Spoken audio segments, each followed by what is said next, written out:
Hello,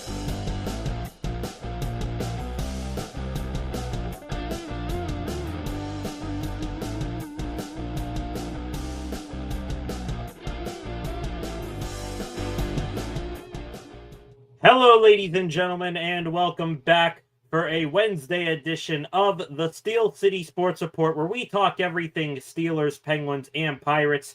I am your host, Brady Vini. Hope you all are having a fantastic Wednesday evening.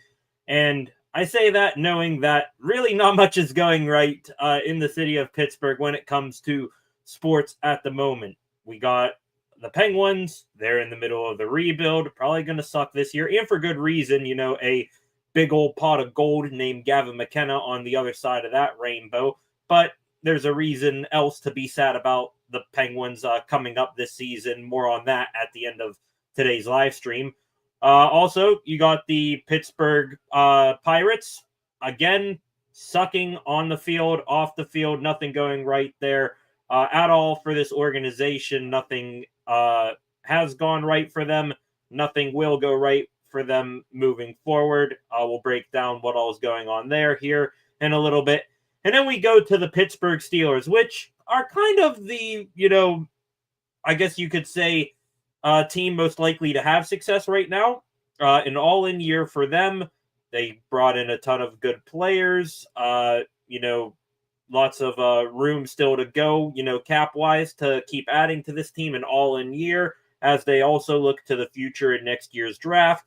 But reason why we're down on them today, something bad happening in practice yesterday that now has sucked the life out of watching preseason games for the most part for the Pittsburgh Steelers coming up starting this Saturday night. We'll break down all of that, beginning with the Steelers here in a minute. First thing is first, if you are new here to the channel, please subscribe and turn on notifications so that you never miss when I'm live again. Also, feel free to leave a like. Share this live stream as well and comment in the comments section any thoughts, questions, or opinions that you may have. I can pop those up on the screen here at a moment's notice, just like this. I enjoy interacting with you fine folks that way. Like I said, we are going to start in St. Vincent College at Latrobe, Pennsylvania here today, where we got news last night that the Steelers have lost a fan favorite rookie for the rest of the preseason. You read the banner there. Quarterback Will Howard out week to week with a right hand injury. Last night, we talked about it, left practice early. Nobody really saw what happened to him, but Mike Tomlin said that it came on a center quarterback exchange. So with that, you like to think, all right, did he tweak his finger?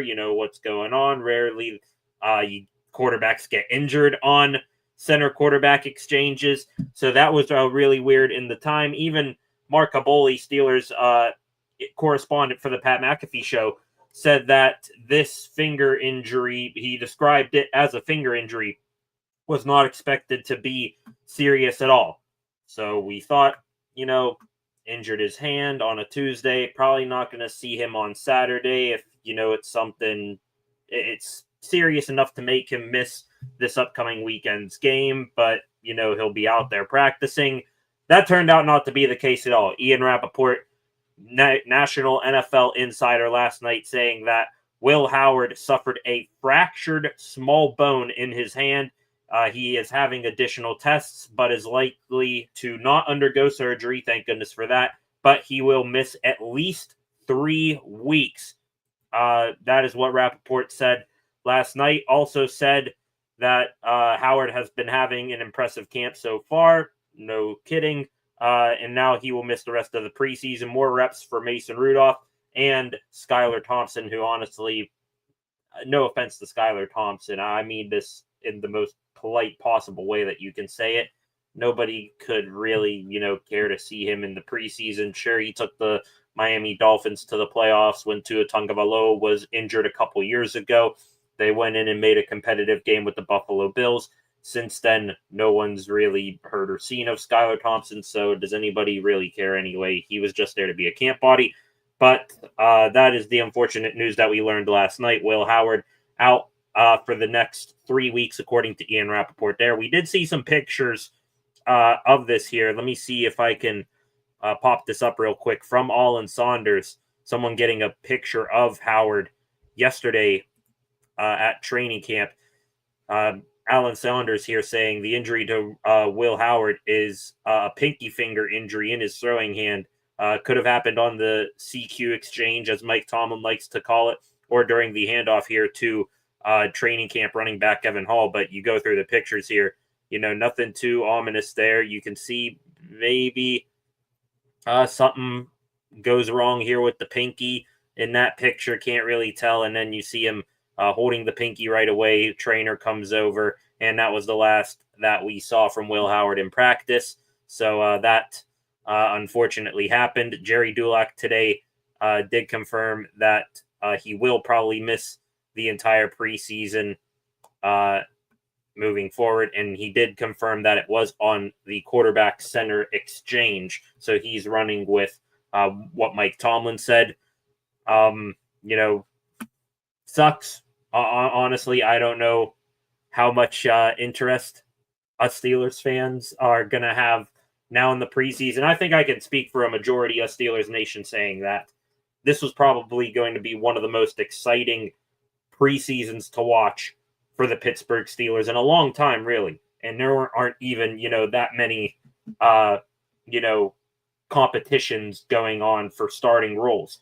You would like to see, how does Aaron Rodgers look with the first team offense out on the field for even a preseason game. You get to see maybe a couple of new guys who got brought over in free agency and trades out there in Steelers uniforms, not practice, pennies. And then the rookie class, we can bookmark like 10 Steeler players on the roster that you want to see most in the preseason. And I guarantee you like 6 or 7 of them would have been rookies. The top of that list, I think for sure would have been Will Howard. Now he misses the entire preseason. You can hold on to the slight hope that he can maybe make a return here, be a quick healer, Wolverine blood, and get in there before the regular season, which then you most likely will not see him, barring injuries to Aaron Rodgers and Mason Rudolph. Maybe he can get in that final preseason game if he is good to go, and we can at least get one game, one half of football of tape on him before he, like we all predict, will slide into the QB3 spot behind Rodgers and Rudolph. But yeah, it sucks. We'll still watch the preseason, but we won't be that invested in it like we all would have expected before. Howard, national champion, physical freak, great person, great teammate. You would have loved to get, tape on him, see if he is going to be the guy, if it warrants the hype that we all have given him. Now we unfortunately will not get that, but hey, we can still watch. Lots to look forward to. Other rookies, Caleb Johnson, Derek Harmon, Jack Sawyer. He's going to get a lot of starting time with, Alex Highsmith out, and I doubt TJ Watt is going to play a whole bunch in this preseason. So still some things to look forward to in these preseason games starting on Saturday night in Jacksonville. But it sucks that Will Howard will not play. It's a bummer for us, the fans, for the team, I'm sure, for him. Aaron Rodgers, even today, this is my sort of half-assed transition into talking about what happened today at Steelers training camp practice. Rodgers spoke with the media before practice today saying that it sucks for him for sure because he's had such a nice camp as a young player, and then watching him in mini camp and just seeing his command of the offense. But this year is a growth year for him. High praise there from Aaron Rodgers of 6th round rookie quarterback in Will Howard, but he is right there at the end. We got to remember that. As much as we would have loved to see Will Howard get in there in the preseason, not too much of a loss because this is going to be a learning year for him, and it will give him a leg up on the competition that comes in next year, sitting behind a 4-time MVP, Super Bowl champion quarterback in Aaron Rodgers. So not too much lost from Will Howard. It's not a season ender, but it just sucks that we will not see him. Rodgers continued speaking with the media today. said that obviously he has a much better feel for the offense than he did last week. That has been evident in the practices. Yesterday, especially, really was clicking on all cylinders with a ton of his pass catchers. One of those pass catchers that he hooked up with a ton yesterday, Roman Wilson. He talked about Wilson, said he is a hell of a young talent, but that Wilson kind of gets in his own head. The quote here from Rodgers: I need to get Roman out of his own head a bit. He cares so much about whether it's my approval or if he does it right. He's just got to trust himself because he's so damn talented. Sounds like Roman Wilson sort of has Henry Davis disease from the Pittsburgh Pirates. I think Henry Davis, 1 overall pick, too hard on himself, wants to be perfect in every single aspect of the game, and tries so hard that he ends up making more mistakes than if he were to just be calm, cool, collected, go out there, play ball like we know you can. Sounds like that might be a little bit of what's going on with Roman Wilson. But if Rodgers told that to Roman yesterday, certainly worked for that practice, also worked a bit today in practice. More on that. The last thing on Rodgers from his media availability before hitting the practice field today, he did, one other thing, two things actually.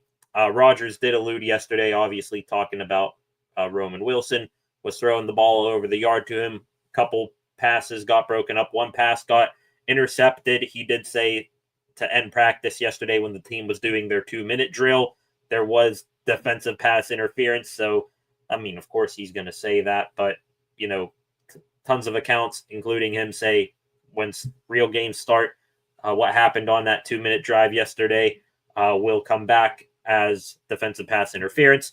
The last thing that he said in his media availability today is that he does not anticipate playing this Saturday. So check off Aaron Rodgers, ladies and gentlemen, as the first Steeler to be confirmed. They will not suit up this Saturday. We kind of expected that. Could that change? Maybe with Will Howard now out. Rodgers said he would go if Tomlin tells him to. So I guess we can take it. Rodgers probably, 95% not going to play Saturday, but we'll leave a little bit of room there to backtrack that statement if Mike Tomlin changed his mind. The reason why Rodgers alluded to him not practicing here coming up this Saturday was because he said he wants to get into the joint practice more than any preseason game. Tampa Bay Buccaneers, Pittsburgh Steelers, they're going to have a joint practice here coming up in a little bit sometime next week. And Rodgers said, or it's either next week or the week after that, but Rodgers said, defenses in the preseason, I think we all kind of know this, they do the basic play calls. They show no exotic looks or formations, nothing like that. It's just, let's get everyone out there on the field in a real game setting, real competitive scenario here. Just do a basic thing here. If you execute your job, congratulations. If you don't, most likely getting cut. So Rodgers saying, going up against base defenses, doing the most bland, basic coverages and stuff like that isn't going to cut it. Training camp, joint practices, that is when you can see more, unpredictability from teams and get a true regular season vibe to scenarios. Also, I think he also wants it to be, a team-controlled environment. Coaches, they interact throughout joint practices saying, hey, my team needs to work on this. Can you send your defense on this to us? Okay, well, my offense needs work on, one-on-ones, so, single man-to-man coverages, stuff like that. So Rodgers, don't expect to see him Saturday. Maybe we'll see him coming up here next week when the Steelers are at home. I think that is, going back for the past couple of years now when Mike Tomlin usually plays some of his starters. You'll see them get out there for a couple of series in the first quarter, then get yanked, and then we'll see Rodgers in the joint practice. No one really plays in that final preseason game, and that will be it. So that is what Rodgers said before practice today. Now heading down on the field for practice this afternoon, 1:55 per usual. Peyton Wilson, Mason McCormick, the first two down on the field for the Steelers today. And we talked about Will Howard getting injured. The injury list in training camp right now, it just continues to get bigger and bigger by the day, something you do not want to see. Judging by all the posts that I saw before practice here today, the following players not practicing here today: Calvin Austin, fourth practice in a row that I think he's missed. Jalen Ramsey out for the second straight practice. Dante Kent was recently out of a walking boot. He might return soon, who knows. Darius Slay, not sure if he's dealing with a minor injury or not. We thought most of his time missed from practice was just veteran skip days, but who knows now. Corey Trice still dealing with an injury that he suffered at Friday Night Lights. Calvin Anderson still out long-term with an injury. Will Howard, a new addition to that. Another new addition, this one you do not like to see. Derek Harmon did not practice today. He was a little banged up. And then, of course, to round out the list today, Alex Highsmith still dealing with a groin injury. Will not expect to see him do, they're going to be extra careful with him especially.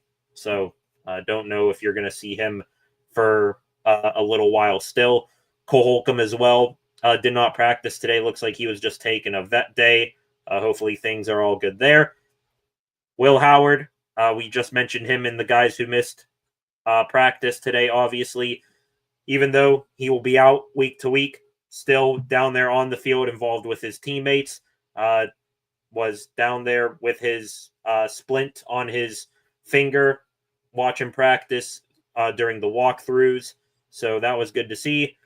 And Jonnu Smith, we did not mention him in the group that did not practice today. He, for leaving practice early yesterday, was back out there. Good stuff there from Jonnu Smith. Same thing with Joey Porter Jr. He missed a couple practices a little while ago. On to the practice now, of course, beginning with 7 shots per usual. Aaron Rodgers and the first-team offense in there for the first three plays of 7 shots. Stepped back and hit DK Metcalf open on a slant for a touchdown on the opening play. 1-0 offense.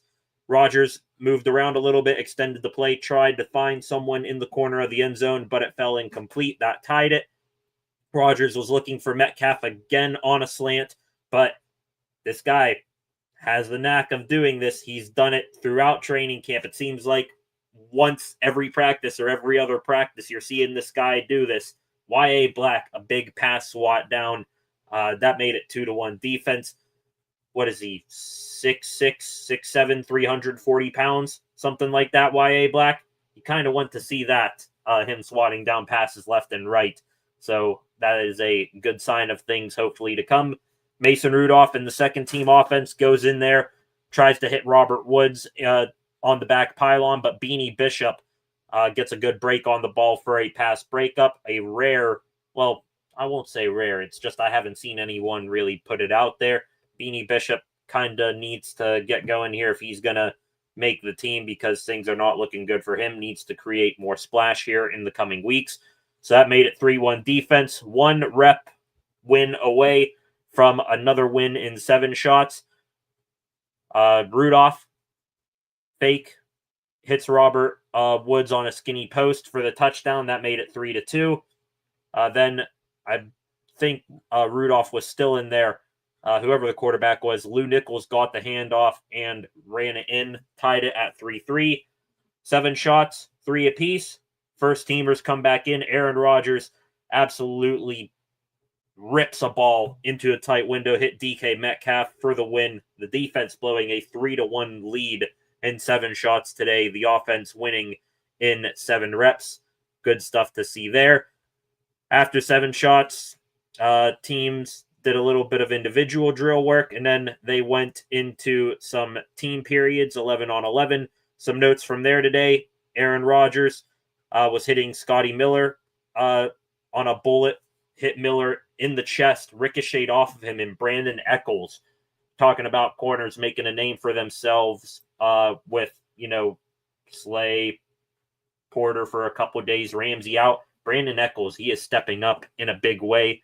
You love to see that. I think he is guaranteed to make the team as the CB4 overall, but you're going to see him out there a good bit. When one of Ramsey, Slayer, Porter come off the field, Eccles is going to go in there, and you will feel kind of good about that.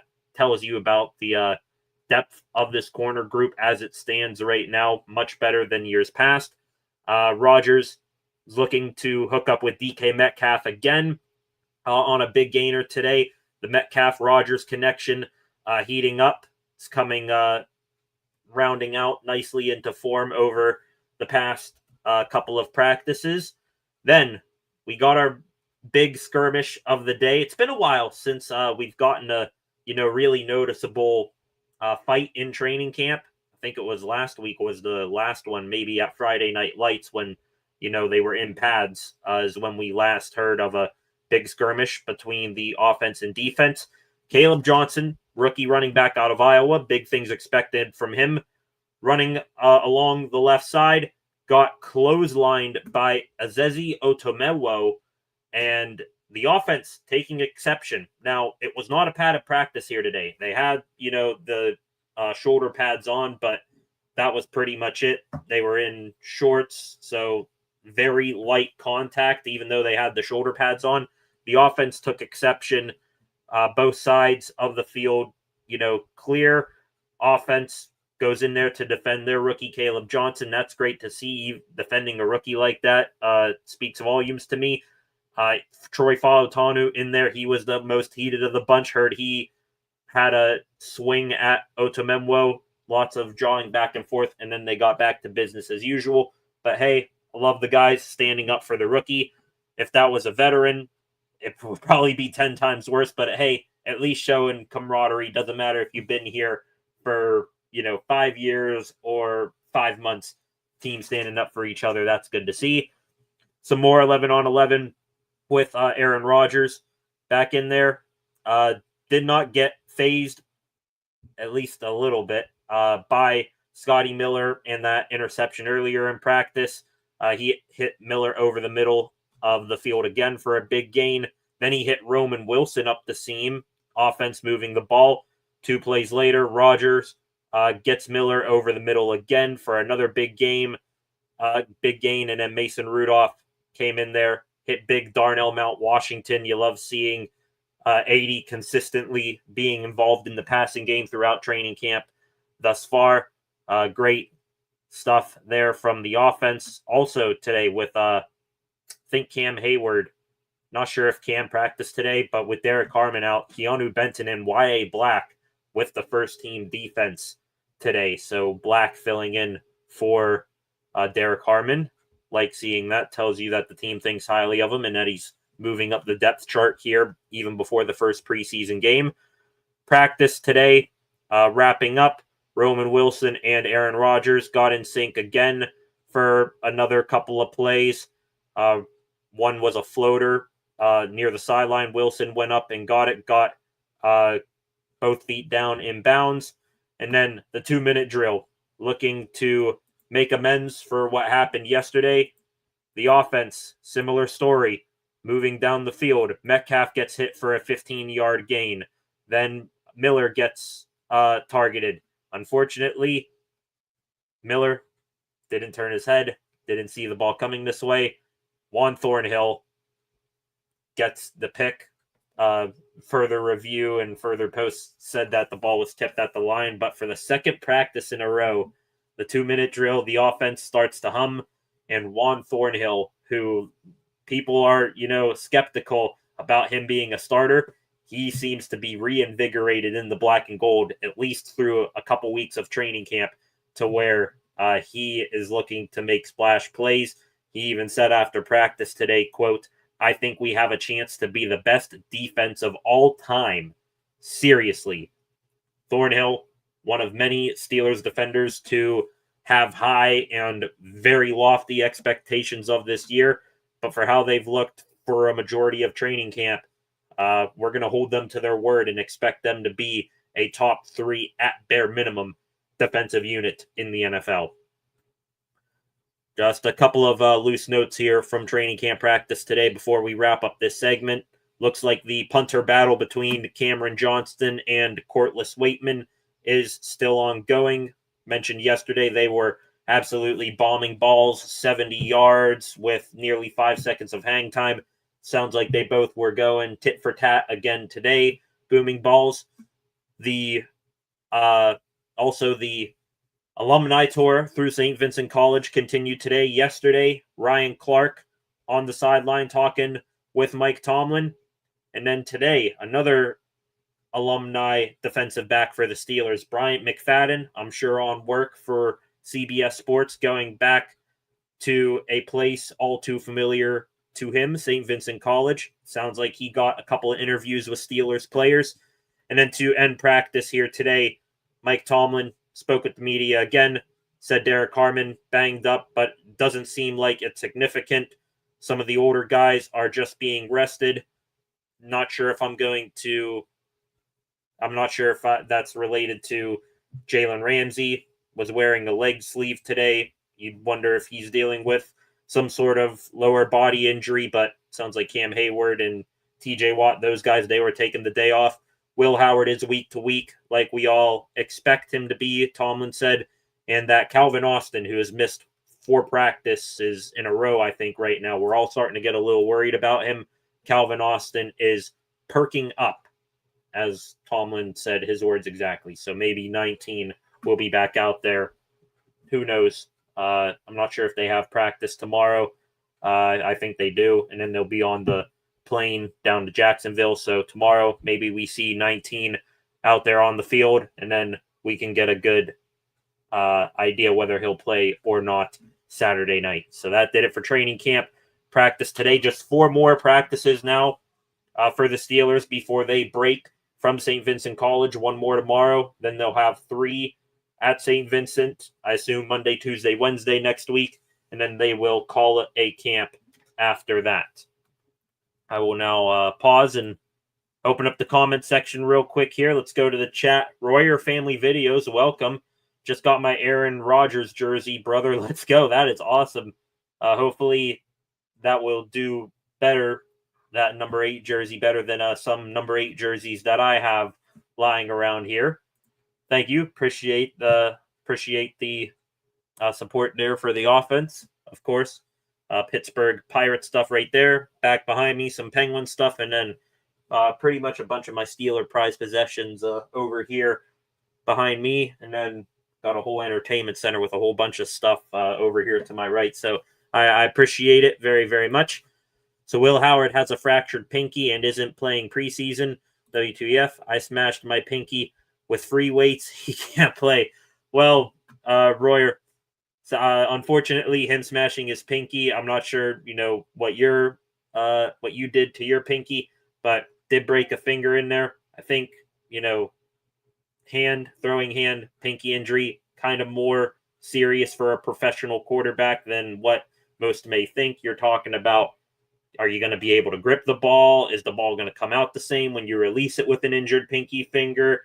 Is it going to affect your mechanics in other ways? So I think, even though he's a 6th round pick, and we would like to have seen Will Howard get on the field and get some tape on him, a pinky finger, him missing the preseason, isn't going to be the end of the world for him. And I don't think you need to worry about him going out there risking injury even more to compete for a roster spot. His spot pretty filled in right now. He's going to be QB3 behind Aaron Rodgers and Mason Rudolph to start. So I don't think we need to worry about him, getting out there too much. It would have been nice to see him, but I don't think anything he could have done in this preseason would have, moved him up or down the depth chart or really done anything besides give us fans more hope of him potentially being the guy in the future. Yep, I agree there, Royer. I agree. Going to continue on here in a moment. Ladies and gentlemen, going to get into some baseball news here in a moment. Do want to remind all 8 of you in here right now. If you are new to the channel, please subscribe and turn on notifications if you are new here.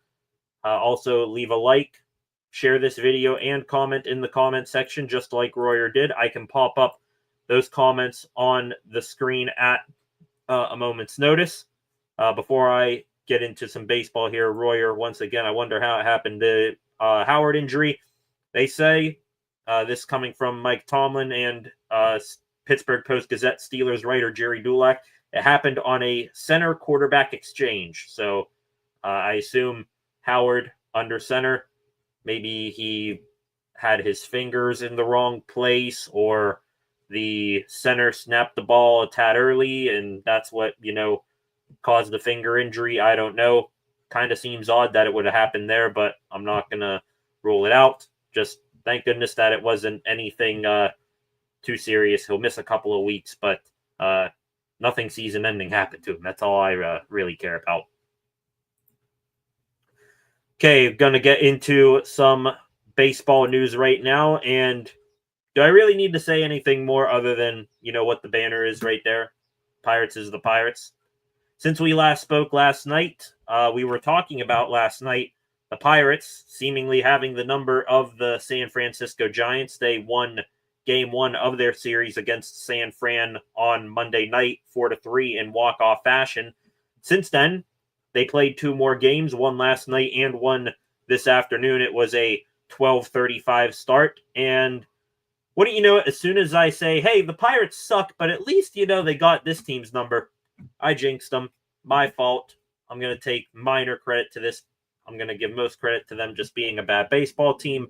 But last night, the Bucks, it was ugly from the start. I'm not even going to spend too much time on last night's ball game. Mike Burrows got the start. I believe he only went 4 innings, gave up 6 runs. Also, the team in the field wasn't helping him. Error on Tommy Pham. Single going off the glove of Spencer Horwitz. So Mike Burrows, who had not allowed a home run, in his last 3 starts, gives up 3 home runs last night. Absolutely love to see that. The final score ended up being 8-1 last night. The Bucks didn't show up in really any way, shape, or form. The only positive from the ball game was Cam Sanders, 28-year-old rookie, first-time MLB call-up, got in there for 2 innings last night, gave up just 1 hit, walked 1, and struck out 2. So a good first outing for him. Congratulations to him. On to today, the Bucks, they at least got off to a decent start.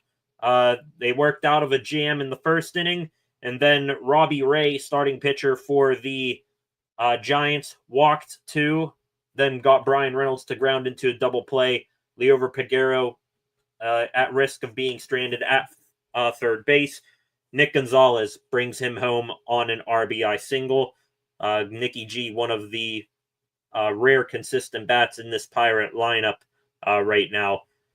Andrew Heaney on the bump today for the Buccos, gives up a game-tying home run an inning or so later. That made it 1-1. Isaiah Kiner-Falefa, he got on base with a single, stole second, and then went to third on a wild pitch. Tommy Pham brought him home on a sacrifice fly. That lead, like the first one, didn't last too long. Matt Chapman brought home another run with a sacrifice fly that tied up the ball game at 2. Looked like the game was going to be back and forth, possibly heading for extra innings. And then the dam broke open again for the Giants. Top of the 9th inning, Dominic Smith, first baseman for the Giants, with a pinch hit RBI single, got them the lead. Patrick Bailey, their catcher, added on with another RBI single. 4-2 the final score. The Pirates blow the series against the Giants. Not going to get overly upset. Not going to talk about it. It is what it is. Season sucks. Why would we expect anything different of it? So, yeah.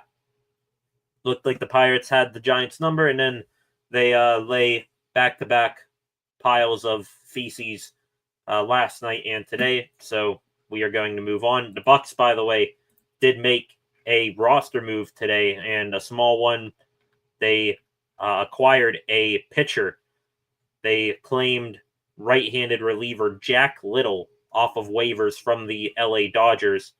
a 5-4 record with a 4.64 ERA and a 1.36 WHIP in 42 and 2/3 innings pitched at the AAA level this year. That now makes 39 of 40 spots filled on the Pirates' 40-man roster. Who knows if he's going to come to the big leagues or not? To be honest, I don't really care. No offense to him. That's just the point where we are with the Pirates. We had our anger. We're still wallowing a little bit in our sadness, but ultimately, we don't really care. Would we expect anything different from this team? No way, no how. That actually takes me into the extra Pittsburgh sports news segment of the program here today, talking about things never changing. Guess who will not change? Whether it's, how he runs a baseball team, opening his wallet, anything related to baseball practices, this guy will never change. Bob Nutting. Because guess what? Per Pittsburgh Baseball Now, John Parado covers the Bucks pretty well. The Pittsburgh Pirates are unlikely to raise their payroll next year, and in fact, may see a decrease in payroll. How about that? The Pirates, who are consistently in the bottom 5, or at least bottom 10 in the MLB when it comes to payroll, they aren't going to increase it again and capitalize on this window where they have the best pitcher in the sport, probably of all time. And instead of, putting money into the team, going all in to at least win maybe in 1 or 2 seasons that you have with Paul Skeens, they're going to stay the same. You're going to see another below $100 million payroll. You're going to see 1-year-old washed-up relic free agents come back in. Adam Frazier, come on back. Tommy Pham, you can stay. You're cool. Isaiah Kiner-Falefa, you shouldn't be a starter. You're a hell of a utility man, but you should not be in the starting lineup every single day. And it might even get worse than that. What was the whole point of the trade deadline then? Honestly, you sold off Ke'Bryan Hayes, which, hey, I'm still okay with the trade. You got rid of David Bednar before he was going to start hitting his second arbitration year and getting a pay raise.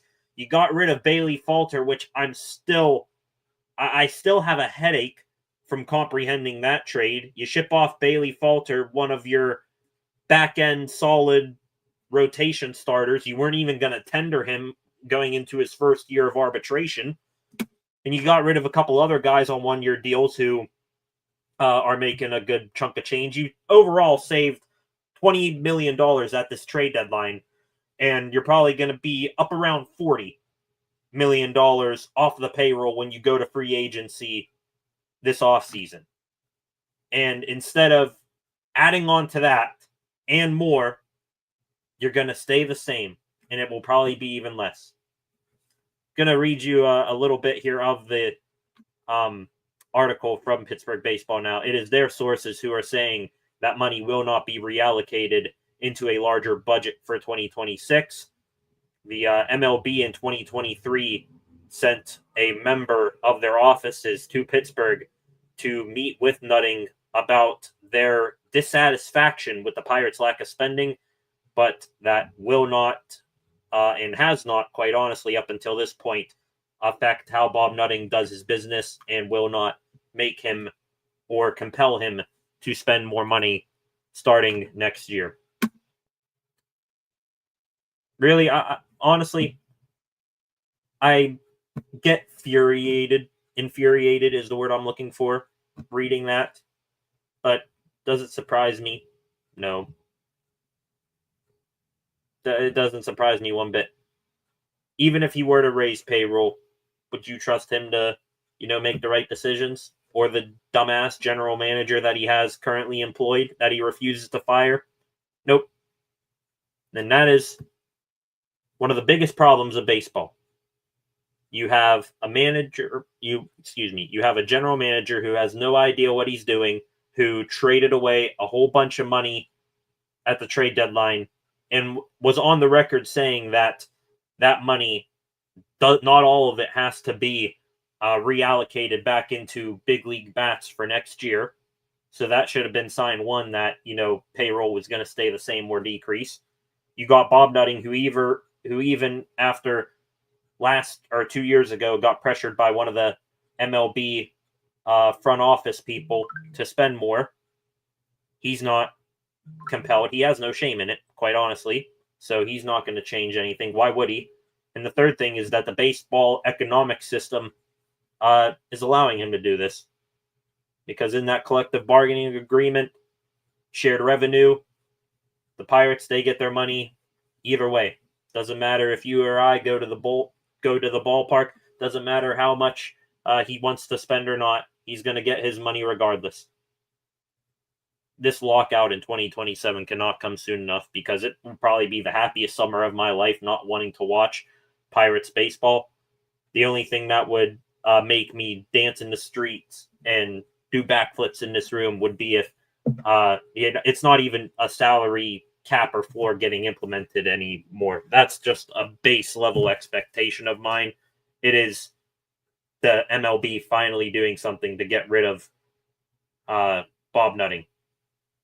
We're still going to chant sell the team. We're still going to do the flyovers, the protests by land, sea, and air. Literally, Pirates fans want Bob Nutting to be ran out of town. Maybe we'll get it someday. Who knows? But I'm not going to hold my breath. Eternal misery to Pirates fans. When we all Pirates fans, when we see the pearly gates of heaven one day, and whoever's there, whatever angel's there looking at the list saying, yeah, you should be here, you're going in.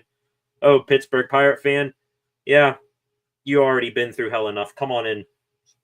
It's about how it goes. To the comments section, real quick. Again, back to Royer. Wonder if that's the same center that's been messing up the stats. No, I going back to the Will Howard injury from a couple minutes ago. I doubt it was Zach Frazier. Frazier would be snapping to Aaron Rodgers and Mason Rudolph first and foremost. You're probably looking at a second or third stringer that did that to Will Howard. Derpy Entertainment, welcome back, Derpy. Glad to have you here. Freight Train, same with you. Welcome back. Way behind, 35 minutes. Huge bummer about Will Howard. I have extremely high hopes for him. We all do. And those high hopes would have been raised, I'm sure, if he had a good performance in the preseason. But now we get to hold firm, not get overly excited. As a matter of fact, our expectations should now damper down a little bit on Will Howard, seeing how he will not return for the preseason. Back to some extra Pittsburgh sports news right now. We just talked about Bob Nutting and his unwillingness and unlikeliness to spend more money on the baseball team, put more money into the player payroll, and bring in better players for 2026. Someone who might do that, really, someone who would be celebrated like a god in Pittsburgh if an owner were to put any more money into the team other than Bob Nutting. But one person who has the money to do that, Mark Cuban. Does everybody remember him? And a couple years ago, him being mentioned as a possible buyer of the Pittsburgh Pirates. Apparently, he was at the ball game last night. The Bucks got blown out 8-1 by the San Francisco Giants, and there was a video circulating out there of a fan walking out of the stadium, seeing Mark Cuban and yelling, "Mark, buy the team." Little curious as to why Cuban was at the ball game. I did scroll across an article from KDK this morning saying that Cuban and Giant Eagle will be announcing a partnership between the company and the Mount Lebanon Natives Prescription Drugs Saving Program. So, maybe he was in Pittsburgh for that to, I don't know, whatever he would be in there for, a meeting or whatever for the partnership between his company and Giant Eagle. But, if he was at the ball game to actually watch the team, bet you he was It says Mount Lebanon native right there. If he had any sort of, interest peaked up again about buying the team, that was probably immediately turned off.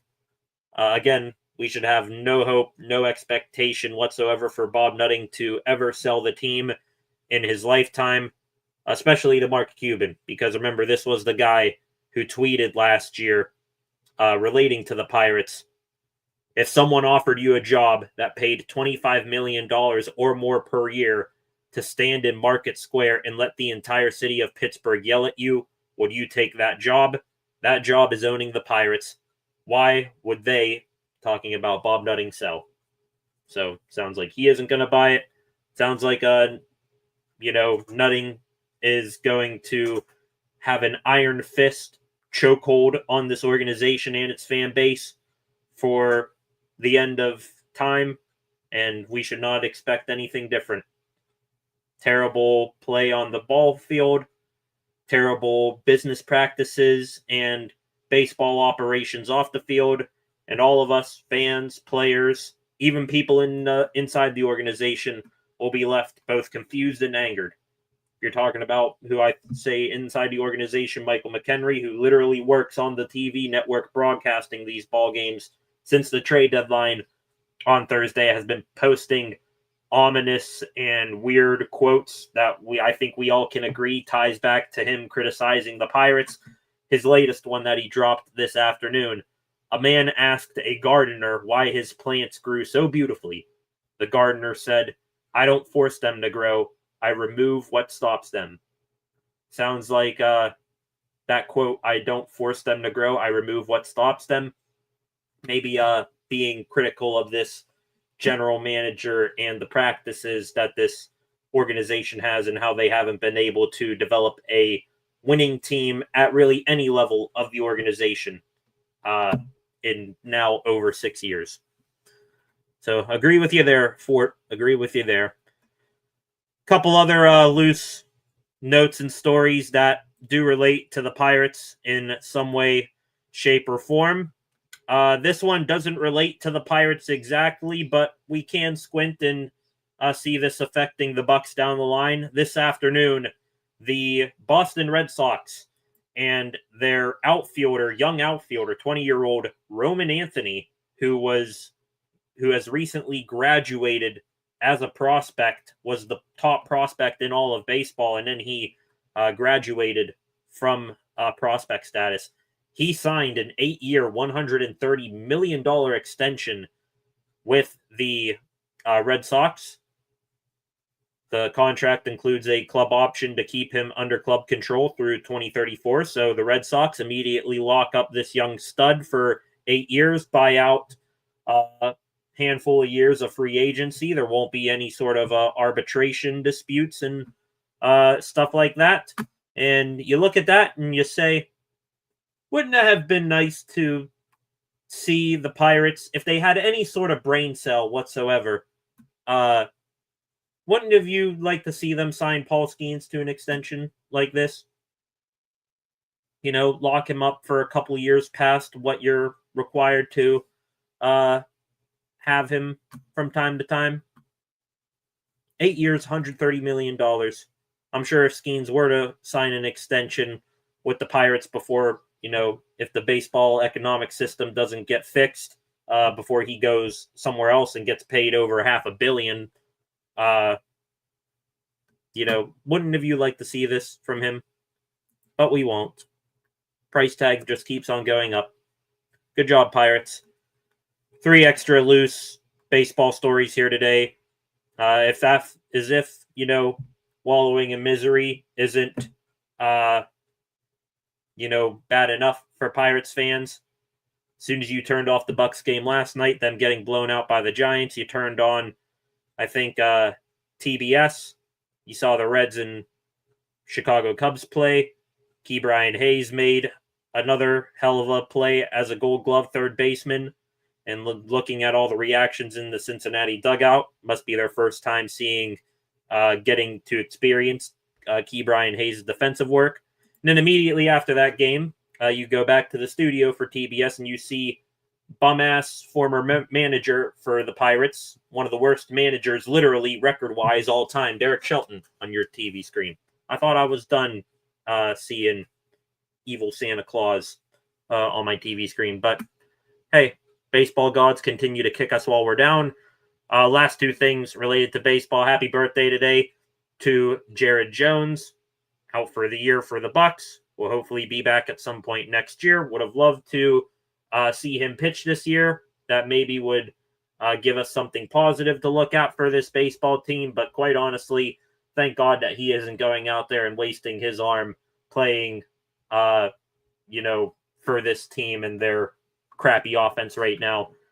Last thing here, congratulations as well, former Bucco pitcher Bailey Falter. You should still be in here. You should still be here in Pittsburgh. Sounds like, or not sounds like, judging by a post he had here today, he was expecting to be in Pittsburgh for a while. He and his wife today announcing that they will be having a child. Not sure if it's their first or not, but in the photo here, you got the ultrasound baby pictures, a couple of baseballs around, a glove, and a little jacket with pirate lettering and font on the back, Falter. So, sounds like Bailey Falter wanted to be here in Pittsburgh. The feeling wasn't mutual, and now I hope he absolutely kills it in Kansas City and shows once again how dumb, borderline dumb, or not borderline dumb, but insane lunatic that this general manager is. Switching over from baseball back into the football world, we talked earlier about the Steelers and their training camp injury woes that they are going through right now. One that I did not mention on the list, and that is because this guy was, injured and you knew it was going to be long-term a while ago. Defensive tackle Dean Lowry, he went down with injury, I think last week. He confirmed on Instagram last night that it is an ACL injury and that it will likely end his season. Sucks to hear that from Lowry. I thought he was going to be a solid reserve defensive lineman. Goes in there for a handful of snaps a game, will be core on, special teams, field goal blocking and protection, stuff like that. So it sucks that he is going to miss the season. Hopefully he can come back stronger than ever from this, and that it won't be a career-ending thing of sorts. I don't remember who exactly was added to the team in his place, but hopefully he'll come back stronger than ever. One person who will not be coming to the black and gold, will not be joining the team in Latrobe, is wide receiver Keenan Allen. He officially, last night, signing a one-year deal with the LA Chargers, going back out to LA, a team where he had the most success that he had in his career. So reuniting with that team and that offense.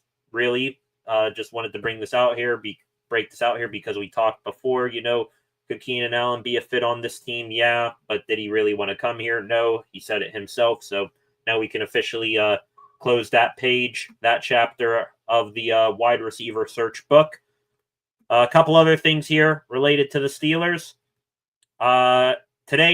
This morning, we found out who will be calling the Steelers Week 1 matchup when they are in JetLife Stadium against the New York Jets. And familiar faces. Evan Washburn will be down on the field as the sideline reporter in the booth calling the game. Week 1, Steelers Jets. Ian Eagle. I want to keep saying Ian Eagle. It just makes it easier, but it is Ian Eagle. And this one was kind of expected. J.J. Watt. I believe this is his official, full-time debut as an in-the-booth color commentator, because I believe he did the Christmas game last year when the Steelers and Chiefs played. Other than that, he was still, a studio analyst, but now in the commentary booth full-time, and he will get to see his brother and Aaron Rodgers go against the Jets and former Steelers quarterback Justin Fields Week 1, that game being on Sunday, September 7th. Also, talking about the Steelers here and some teams they will be facing this upcoming season. The Cincinnati Bengals today, they announced a uniform, when they will wear a particular uniform. Remember those? No, I don't like the Bengals, but I will admit these are some sick jerseys. They will be wearing their all-white, sort of Siberian tiger Bengal uniforms on October 6th. That is a Thursday night football game in Pittsburgh. So, once again, I think we got a cool matchup like this before. Steelers, you know what to do.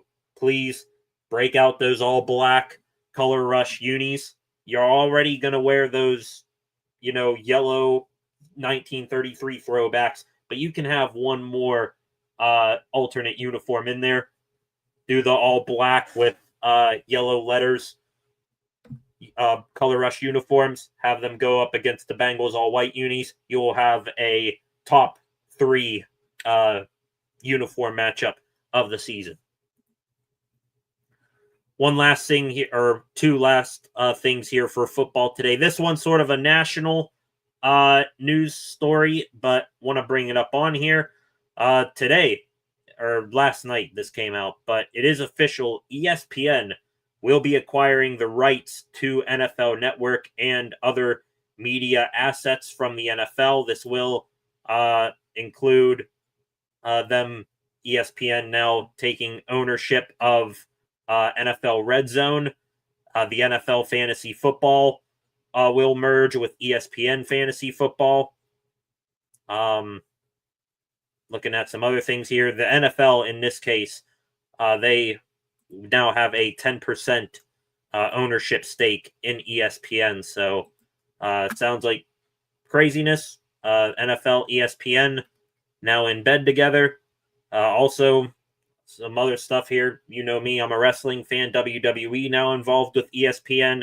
Sounds like we all may be starting to pay a lot more money to, enjoy things that we love about watching football and wrestling and all that. But we'll see.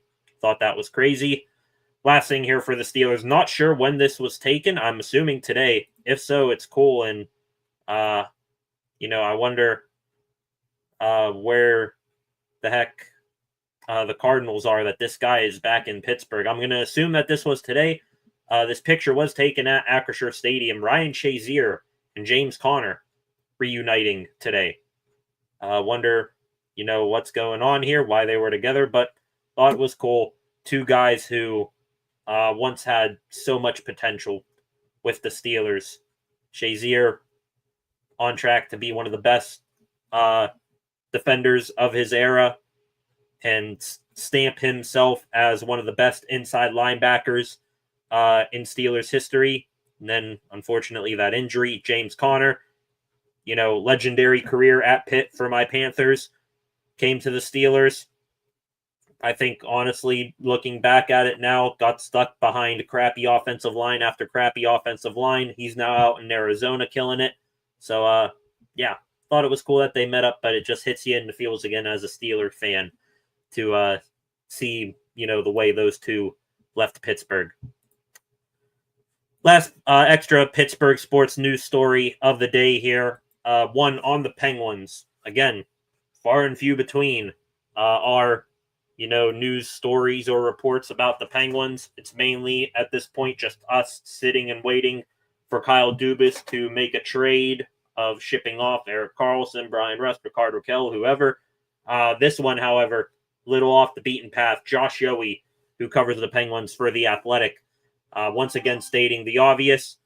And this is something that he reported on a couple of months ago, even though it is not official. Yohe saying that this will be the Evgeny Malkin farewell tour this upcoming season. So sounds more and more like, judging by what he said there, this isn't the Penguins, middle of a rebuild, just splitting ties with Malkin. It does sound like Malkin, 40 years old or approaching 40, sounds like he will be hanging up the skates or at the very least leaving the NHL after this upcoming season. So let's all no matter how frustrated or we may get or how bad the hockey on the ice will be throughout the winter this year.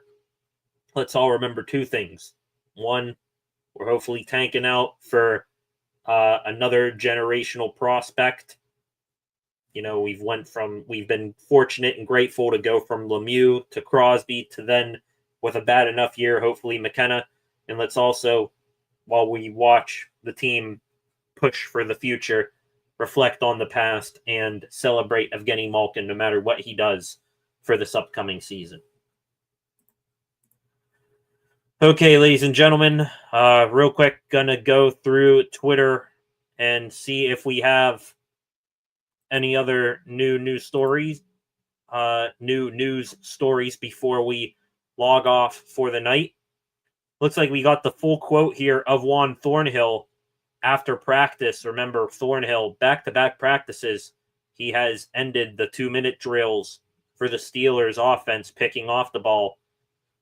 His full quote after practice: I think this defense can be one of the best all time, honestly, and I'm putting that in there now, one of the best all time. We've got the pieces everywhere. I don't feel like there's a weakness on the defense. Most teams have that fish out there where there's those 1-on-2 dudes. There's those 1 or 2 dudes where you think, I'm not sure. But with us, we have a front that's unbelievable. Linebackers are great, and DBs that can cover anyone. I love the confidence from Thornhill, and I love what he is saying and what he's doing in training camp thus far. Let's just see if we can back it up once we hit the regular season here. Because remember, the last time we saw the Steelers in a real live football game, they gave up 300 yards on the ground to the Ravens. Maybe we pump the brakes a little bit, but have cautious optimism heading into this season.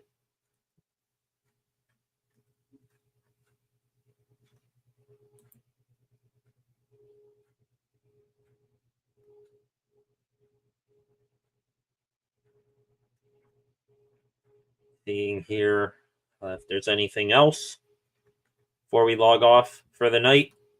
Seeing Mike Tomlin, a video of him on CBS this afternoon. No doubt Bryant McFadden setting that up and the work he does for NFL on CBS. So, all right, ladies and gentlemen, I think that will be it for the day. Not seeing too much else here. We did cover a lot today. 2 more Pirate games that we talked about. Steelers, another training camp practice in the books. 1 more tomorrow before they get on a plane down to Jacksonville. And hopefully better days ahead. Will Howard going down with injury sucks. The Bucs, what they're doing in every way, shape, and form sucks. And the Penguins, they're going to have a rough year. But hey, better days again. We'll look back one day at these low times, and we will appreciate the good times, which we have had a lot of them, at least for the Penguins and Pirates, or at least for the Penguins and Steelers, not the Pirates. We had good days with them going back to my youth. Now we're in a dark period, but hey, when we reach that mountaintop again, it'll be that all much sweeter. So for the final time, ladies and gentlemen, thank you very much for tuning in. Subscribe to the channel if you have not done so already. Turn on notifications so that you never miss when I'm live again. Leave a like, comment, and share this live stream after the fact. Also, go give me a follow on the following social media platforms: Facebook, Instagram, and X at Steel City SR, and tune back in a little bit later on tonight for SCSR 60 per usual. Thank you for joining me. Have a good rest of your Wednesday night. See you back here tomorrow around the same time, 5:30. We'll recap everything that goes on between now and then. Have a good one, ladies and gentlemen. See you back here tomorrow. Peace.